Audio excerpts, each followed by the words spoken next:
नमस्कार दोस्तों, आज की कहानी है माँ का संदूक। सावित्री देवी 75 साल की हो गई हैं। सावित्री देवी के 3 पुत्र हैं। सावित्री जी के पति का देहांत तब हो गया था जब वो 55 वर्ष की थी। सावित्री जी एक छोटे से पुराने घर में रहती हैं, जिसको उनके पति ने ही बनवाया था। तीनों बेटे उनके साथ तो नहीं रहते, लेकिन ऐसा एक भी दिन नहीं रहता जब वो उनसे मिलने या उनकी सेवा करने नहीं आते हों। तीनों की पत्नियां भी दिन में आती हैं, यानी यूं ही समझ ली कि उनका घर कभी खाली नहीं रहता। कोई ना कोई वहाँ उनकी सेवा चाकरी में लगा ही रहता है। 3 बेटों ने अलग अलग अपना घर बना रखा है। सबकी अपनी पर्सनल लाइफ भी है और परेशानियाँ भी हैं। आदमी चाहे कितना भी बड़ा कितना होद बन जाए, लेकिन उसकी परेशानी कभी कम नहीं होती। अमीर से अमीर इंसान को भी यह परेशानी होती है कि वो अमीर कैसा बना रहे। तीनों बेटों ने कई बार जिद भी की, माँ उनके साथ जाकर वहाँ रहे, लेकिन उन्हें कहा कि वो यहीं रहेंगी, उसी घर में। उन्हें और कहीं चैन नहीं आता है। आप ऐसा बिल्कुल मत सोचिए कि ये तीनों बड़े बेटे बड़े सुपुत्र हैं, इसलिए ये अपनी माँ की सेवा में लगे रहते हैं। तीनों बेटों को उनसे ज़्यादा प्यार ये लगाव की असली वजह कुछ और है। वजह है उनकी माँ का एक बड़ा संदूक, एक बड़ी लकड़ी का संदूक जिस पर ताला लगा है। यह संदूक इनके जीवन में बहुत अहम भूमिका रखता है। इस संदूक के अंदर क्या है और कितना है, ना तो इन तीनों बेटों को पता है, ना ही इनकी पत्नियों को। पर जब से पिताजी गए हैं, माता जी को इस संदूक की रक्षा करते देखा है, इसलिए इन सभी ने अपने अपने अनुमान लगा रखे हैं। ना ही अनुमान, बल्कि इन्होंने तो एक आस लगा रखी है कि संदूक के खुलते ही ये क्या क्या करने वाले हैं। सावित्री जी उस संदूक को छोड़कर कभी नहीं जाती।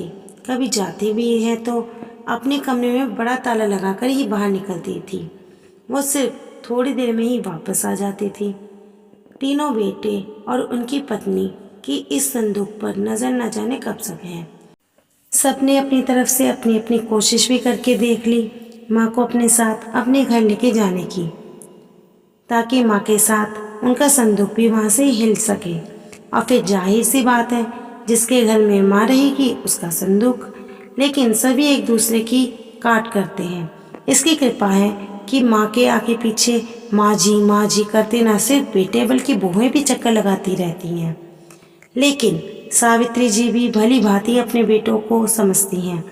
वो जानती हैं कि उनकी इतनी सेवा क्यों हो रही है। उनकी सेवा उनके संदूक के कारण हो रही है। उन्हें पता है जिस दिन यह संदूक इनके हाथ आया, उस दिन उनका मूल्य कुछ भी ना रह जाएगा। तीनों भाइयों और उनकी पत्नियां में यह बातें हैं कि माँ के पास ना सिर्फ उनका सोना है, बल्कि उनका सास का भी सोना इसी संदूक में है। माँ इसलिए इस संदूक की इतनी हिफाजत करती हैं। सभी अपनी अपनी कहानियाँ बनाकर बैठे हैं। किसी का दावा है कि उन्होंने संदूक को एक बार उठा कर देखा है, वो बहुत भारी है। माँ के कमरे में इन बहुओं ने कई बार सफाई के बहाने संदूक के पास जाने की कोशिश भी की, लेकिन माँ जी ने उन्हें बार बार टोका और कहा कि इस संदूक से अभी दूर रहो। समय आने पर इस संदूक में क्या है तो अपने आप ही पता चल जाएगा। आखिर माँ की बात कौन टालता, और वो भी अभी तो कोई भी नहीं डालेगा। बस उस समय के इंतज़ार में सब माँ का अच्छा बेटा और अच्छी बहू बनने की कोशिश कर रहे हैं। रात में कोई ना कोई माँ के घर में ज़रूर रुकता है, लेकिन माँ जी उसे अपने कमरे में सोने नहीं देती थी। इस तरह सावित्री जी ने इस संदूक के सहारे 20 साल निकाल दिए। एक दिन माँ जी की तबीयत ठीक नहीं थी। अक्सर जब तबीयत बिगड़ा जाया करती थी, तब उनके बेटे उन्हें के अस्पताल ले जाने को कहते थे, लेकिन वो उसके लिए भी राजी नहीं होती थी। वो कहती थी कि डॉक्टर को यहीं बुलवा लो। उनके बेटे ऐसा ही करते थे। इस बार जब उनकी तबीयत खराब हुई तो डॉक्टर ने कहा कि उन्हें अस्पताल में एडमिट करना ही होगा, वरना उनकी हालत खराब हो जा सकती है। और फिर उम्र भी बढ़ती जा रही है, आखिर कब तक यह शरीर साथ देगा। डॉक्टर के यह जवाब देने पर तीनों भाइयों को दुख से ज़्यादा उत्साह दिखाई दिया। उनकी पत्नियों की आंखें समक साफ दिखाई दे रही थी। सावित्री ने उन्हें कमरे के बाहर खुश-फुस करते सुना। तीनों इस बात पर चर्चा कर रही थी कि माँ के जाने के बाद इस संदूक में जो भी आए आपस में बांटा जाएगा, सबको बराबर बराबर मिलेगा। सावित्री जी ने जब यह सुना तो उनको अंदाजा लग गया कि अब हो गया है इन सबको यह बात बताने का कि आखिर इस संदूक में क्या है। उन्होंने आवाज़ लगा के अपने तीनों बेटे और बहू को अंदर बुलाया। सबने आते ही कहा, माँ अस्पताल चलते हैं, आप वहाँ जाकर ही ठीक होंगी। माँ ने कहा कि पहले वो जान लो जिसके लिए तुम सब इतने सालों से चक्कर लगा रहे हो, उसके बाद तुम्हारी मर्जी। इस संदूक में तुम तीनों के लिए मेरे पास कुछ है जो मैं तुम्हें आज देना चाहती हूँ। माँ ने अपने तकिए के नीचे से एक चाबी निकाली और धीरे से खड़ी होकर संदूक को खोलने के लिए नीचे झुकी। वहाँ खड़े सभी बेटे और बहू की धड़कन तेज हो थी। आज उनके परसों का इंतज़ार खत्म हो रहा था। माँ ने संदूक खोला। संदूक में 3 अलग अलग कपड़ों में लपेट कर कुछ रखा हुआ था। सबकी आंखें बड़ी आश्चर्य के साथ उस संदूक की ओर ही थी। माँ ने कपड़े में लपेटा हुआ सामान आकर उठाने को कहा। तीनों बेटों ने एक एक सामान उठा लिया और उसे खोल कर देखा। कपड़ा खुलते ही कमरे में मौजूद हर एक इंसान का मुंह फटा का फटा रह गया। उन कपड़ों में से निकला एक भारी पत्थर। तीनों के हाथों में था एक एक पत्थर। यह क्या माँ, इतने दिनों से तुम इन पत्थरों को संभाल कर रखी हुई थी और हमें बेवकूफ़ बना रही थी। हमने सोचा तुमने गहने संभाल कर रखे हैं।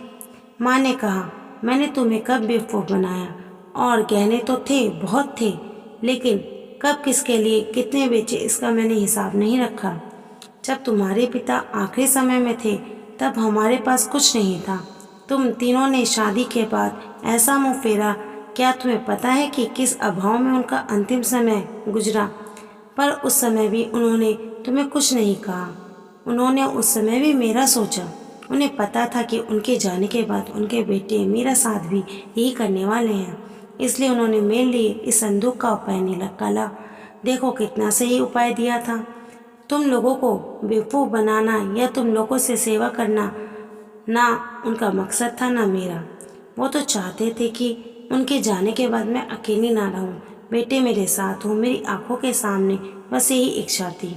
अब मैं शायद ज़्यादा ना रहूं, इसलिए मैंने तुम्हें सच बता दिया।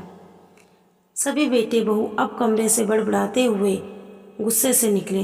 करीब 1 घंटे तक माँ के कमरे के बाहर ही सब एक दूसरे पर अपना गुस्सा निकाल रहे थे। बहस हो रही थी, अब माँ को अस्पताल ले जाना है कि नहीं, ले जाएगा तो खर्चा कौन उठाएगा। माँ जी अपने बिस्तर पर लेटी हुई सब सुन रही थी, पर अब माँ की चिंता किसी को भी नहीं थी। कहानी अच्छी लगी हो तो लाइक करें, शेयर करें और चैनल को सब्सक्राइब करें।